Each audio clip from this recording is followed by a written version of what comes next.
Ruta dels molins fariners.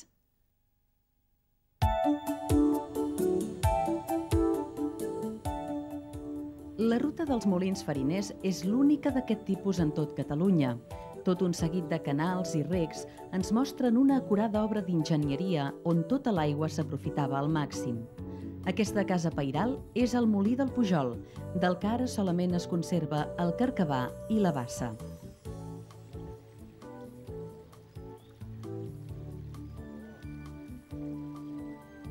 Seguint el petit sender que circula al costat del rec, els excursionistes gaudeixen d'un entorn tranquil. Cal també mirar amunt, on diverses caixes niu protegeixen cada primavera els ous i les cries recent nascudes, controlats molt de prop pel grup d'anellament de la població.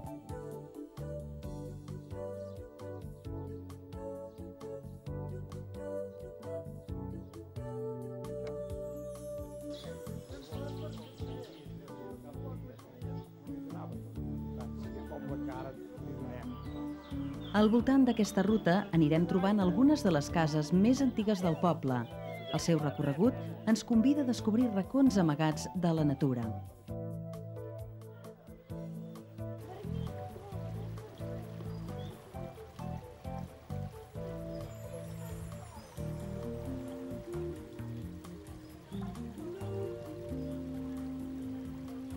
Com podem comprovar, es tracta d'una excursió amena i distreta, apta per a tota mena de persones, petites i grans.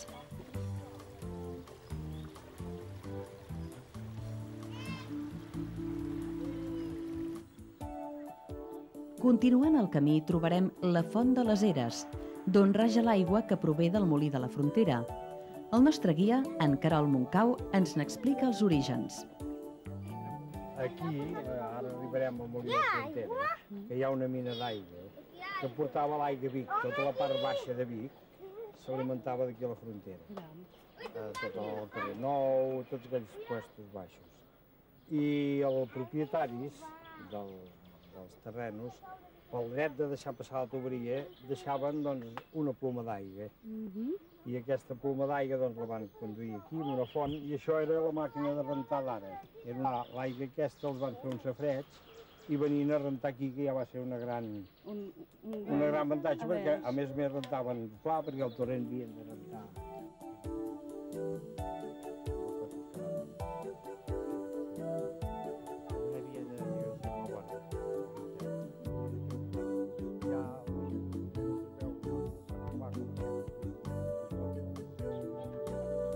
Tot seguit trobem el Molí de la Frontera.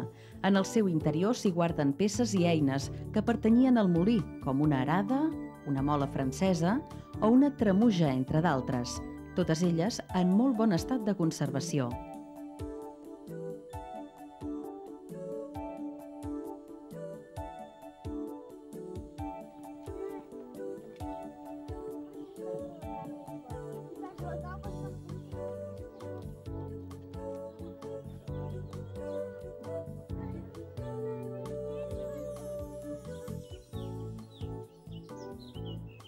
La vegetació autòctona és abundant i variada. Flors i fins i tot alguna mena de bolets ens acompanyen pel sender.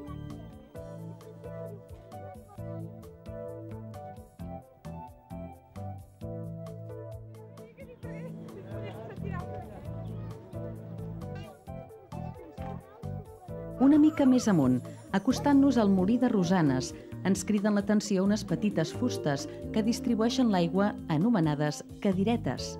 El guia ens comenta el seu funcionament. Tenien aquestes pedres que tenia aquesta ranura, que és on hi posaven la fusta aquesta i giraven l'aigua cap a un cantó o giraven l'aigua cap a l'altre, segons la necessitat de cada moliner. I se la dividien, o sigui que segons la temporada que plovia més, l'alçaven més o l'alçaven menys, se l'anaven repartint. La que tocava en aquest i la que no tocava en aquest tornava a caure al riu per anar marxant cap als altres molins.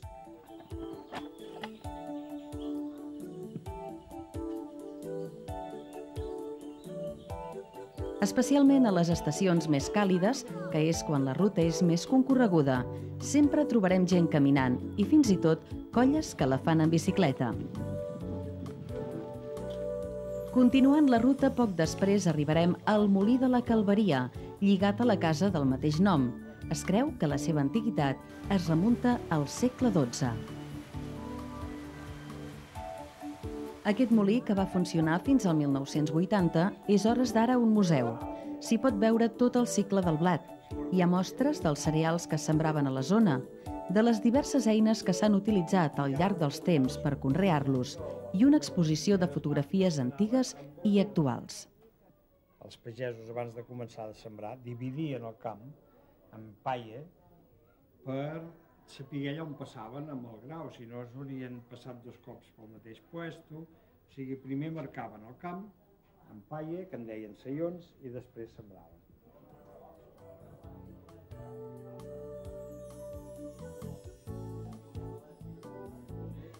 El sistema primitiu que hi havia de fer la farina, després ja van trobar el sistema aquest que en feien més quantitat en menys temps, i d'aquí ja van passar amb la força de l'aigua.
Com que sortia amb la paloia tot barrejat, aquí era allà on passaven, on triaven la paloia de la farina per fer el pa. I ja un cop separat, doncs agafaven la farina i ja començaven a tastar. I aquí doncs s'hi tirava tota la farina i es feia doncs la mescla de l'aigua amb la farina perquè sortís la farina del pa. Després el pesaven, oi? Per fer els pans més o menys iguals, i el ficaven aquí dintre, tapat amb això, perquè fermentés i pugés, diguéssim, el llevat. I un cop ja estava passat unes hores, ja el ficaven al forn.